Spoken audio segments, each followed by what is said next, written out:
So, what is this building?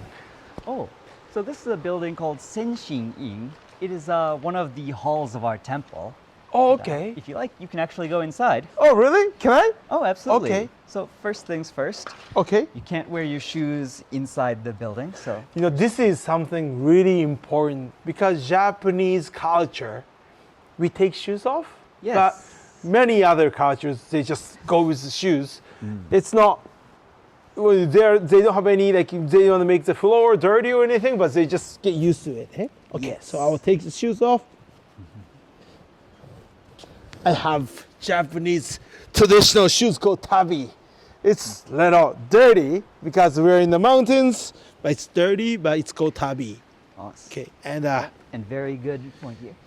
You should make your shoes nice, evenly lined up. That's a sign of respect in Japan, that you're not just casually entering. okay, all right, great, thank you.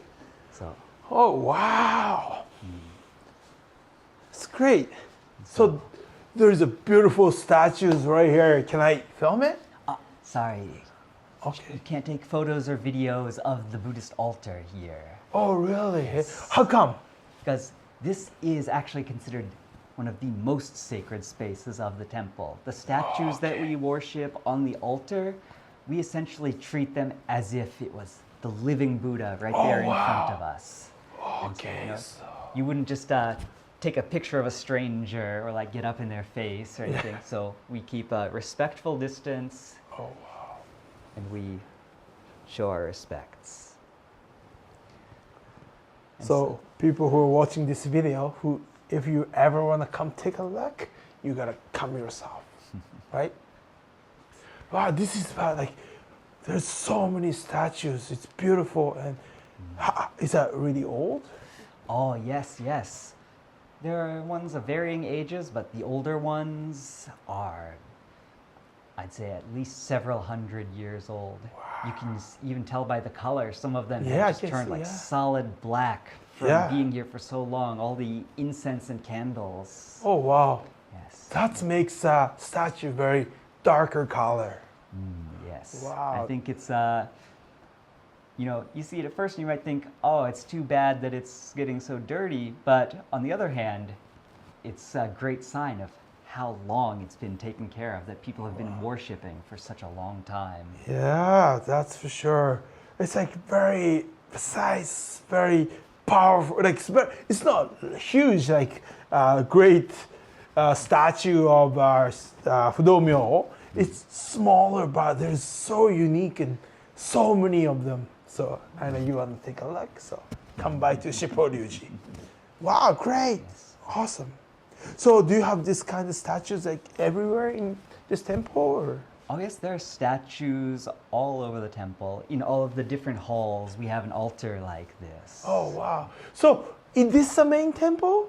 Well, this is actually not the main temple. Oh, this is also the main one, and there's still this beautiful, beautiful statue. Is it right to call statue? Oh yes, statue is acceptable. Okay, so what would be the best way to call? If you wanted to use the Japanese term for them, you would use butsuzo, which means Buddhist statue. Okay. Or the most respectful way you can talk about them, I think, is, like I said, we treat these statues as if it's the living Buddha right there in front of us. Yeah. And so, if you know the name of the figure that's portrayed, we can refer to them like that. Oh, And okay. so, for example, there's a statue of Jizo, Jizo Bosatsu. Jizo Bosatsu. And Yeah. so okay. we will actually say like Jizo-sama or Jizo-sama. Ah, yeah. This is something we pray ever since we were a kid, in the festivals or just corner of the street, and wow. And what's one on the left? There is about larger one. There are the 5 larger ones. So middle is Jizo Bosatsu. Yes. What's one on the left? And on the left is a Fudomyo. Oh, okay, the same one. Okay. And the one all the way on the left is a Kannon Bosatsu. Ah, Kannon Bosatsu, very famous. Yes, the Bodhisattva of mercy and compassion. Okay. And so on the right is a Amida Nyorai. Amida Nyorai. Okay. And then all the way on the right is another statue of Jizo Bosatsu. Jizo, okay. So, I have a question. Yes. The middle one you said, Jizo Bosatsu, like Jinbendai Bosatsu. Yes. Right? And left one, you said Fudo Myo. Yes. And the one on the right, you said Amida Nyorai. Yes. It's like different names, like because you said Bosatsu is one of the very high up and status. Is that right way to say? Yes. What's the difference? So, I'd say the simplest way to describe it is that Nyorai, which is in the original Indian terminology would be Tathagata, Tathagata. Okay. is a fully enlightened one. Oh, Somebody okay. who has essentially completed their practice and gained a full understanding of the universe. Oh, okay. So it's called Satori. Yes. Okay, so Nyorai is the one have Satori, Satota. Yes. Okay. And so the Bodhisattva or Bosatsu is one step below that. That is Okay. someone who has not completely unlocked the enlightenment, not completely achieved Satori, but is still along the path.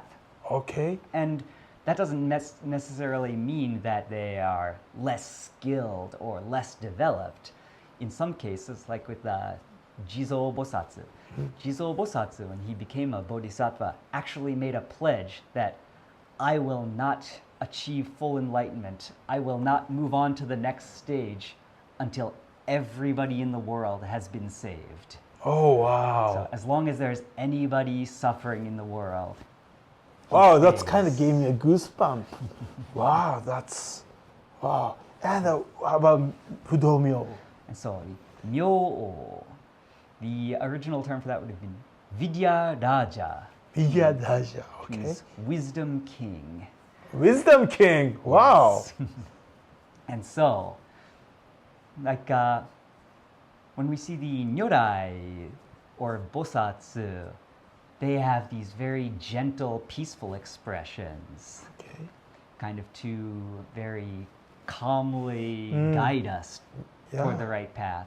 But sometimes, even when we have a great teacher there, we don't always listen. Sometimes we get distracted. along That's the way. human. Yes. Yes. And so, kind of like a parent getting angry at a misbehaving child, not because they dislike the child, but rather because they want to protect the child and help them improve. Okay. Sometimes Buddhas and Bodhisattvas will change into these more fearsome forms. Okay. So have to teach them Yes. in either nice way or hard ways. Yes. And they're in charge of hard ways. So Nyorai is more in charge of nice ways. Yes. Oh, wow. This is great. I didn't know that. ありがとうございます. So I see this zabuton. Yes. This is a sitting cushion. Yes. So what do you do here? Like, do you sit down, do you pray, or? Oh yes, this is a space for people visiting to pray. And so, since we're here, I think we ought to pay our respects to the Buddhas and Bodhisattvas. Yes, that's awesome. So, the first thing we can do is have an offering to them. Okay. So, we have here our candles and sticks of incense. Okay. Let's each take a stick of incense. Okay. Great. This is Juan, so I will pay later. And so, oftentimes there's a lighter available. If you want to make offerings, sometimes temples don't have them sitting out for visitors. Okay. So, if you care about that, it's also a good idea to bring your own candles and incense with you. Okay. But if it's here, you're always welcome to use it. Purchase. Okay. And so, we light the incense. Oh. これちょっとダメでした. Here you are. Oh, thank you. Some good karma for you. Thank you, sir.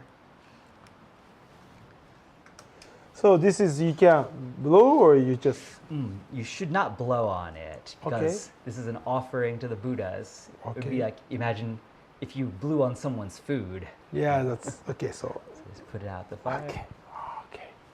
And then This is important to remember. Okay. here we have a place to put our incense. So we stand it up very carefully. If you're too strong with it, it will break. Okay. Okay.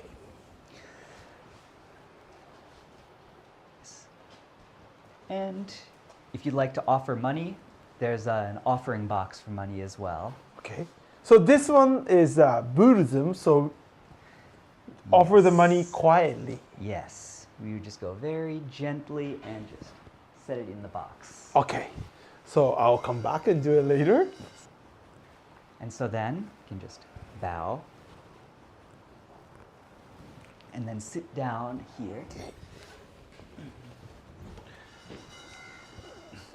If you're comfortable sitting seiza style like this, that's Yep. good. Okay. If you can't do seiza for very long, Yes. you're always welcome to sit like this as well.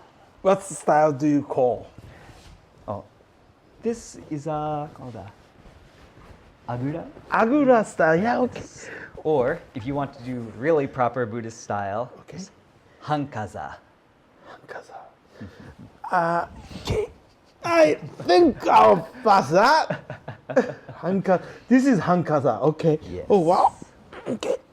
You need a flexibility, I think. All right. Great. But this is a very calming, great space. Yes. And so, when we pray, you can then ring the bell to sort of announce your presence. Okay. And important point is you don't want to just smash the bell. Okay. Just a very gentle hit right at the rim here. Okay. If you'd like to go. Oh, thank you. Can I do left or right? Either it doesn't. Right hand is better. Okay, right hand. Like this. Right. And then just put your hands together. Pray.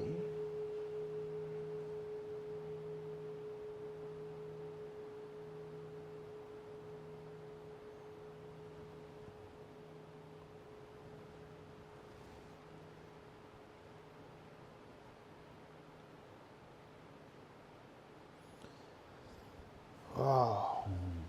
It's really calm you down. Oh, this is so nice to be here. Like, calm you down and very peaceful. And this is something we can't really experience in different areas or different places. Yes. I think many people come to Japan and see temples and will treat them just as kind of almost like walking through a park. Yeah. But I think it's great to have these moments where you really just like stop, relax, and try to connect. Yeah, connect is the right word. Like the sound of the bell, smell of the incense. Yes. And just, because the statues are like several years, 100 years old, so there's a lot of people have prayed towards the statue. Yes. That's a great experience. Wow. Yes, I think that's one thing that feels really special to me about being in these kinds of Japanese religious spaces is just stopping and thinking about, I'm not the first person to be here. I'm one person in this history of hundreds or even over 1,000 years. Yes. And to just try to think, what were all the other people that have come here in that time? What were they praying for? What happened to them? Yeah, that's totally true. Yeah, like a lot of people sat in even those same zabuton. A lot of people sat on this, pray with their difficult condition, or they came for thanks to all the statues for becoming their true their hope, the reality, and wow, this is very good experience. Thank you. Yes, absolutely. And one last point of advice here. So we have these zabuton that are okay to sit on. Okay. In some Buddhist temples, you will see zabuton like this. This is not actually a zabuton, Okay. but this is the altar seating.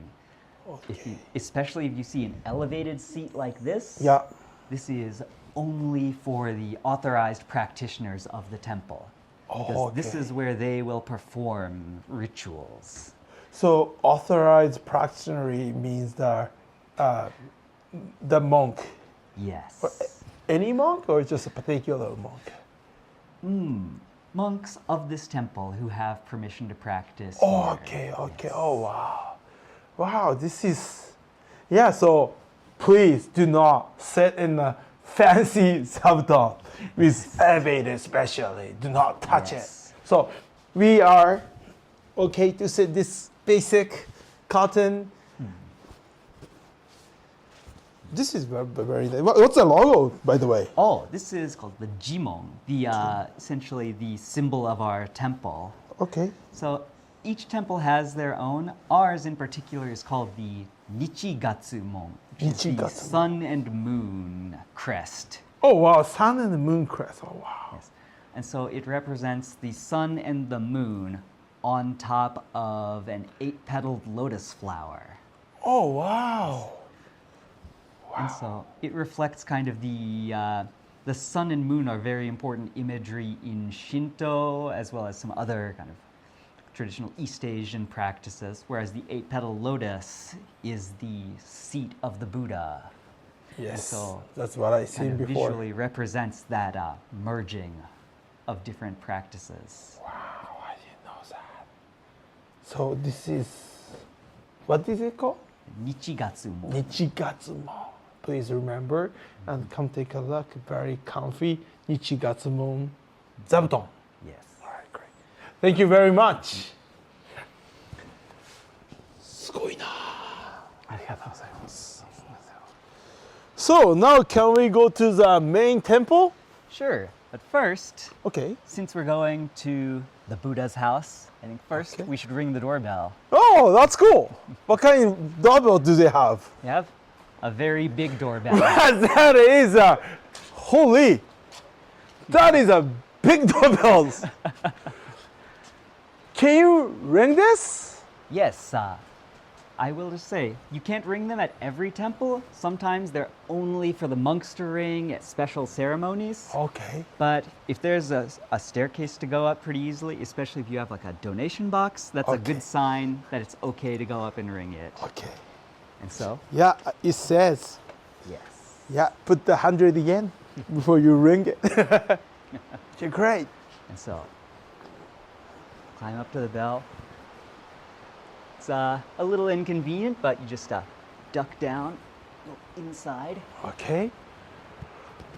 And so, first, just bow,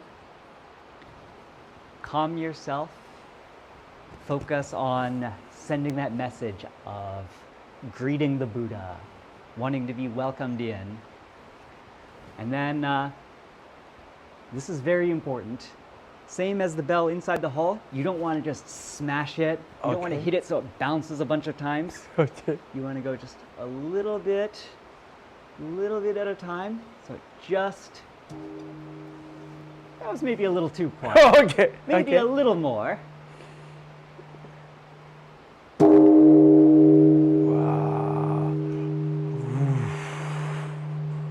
Oh, that's gave me a goosebump again. Can I try? Oh, go right ahead. All right. Entering the ring.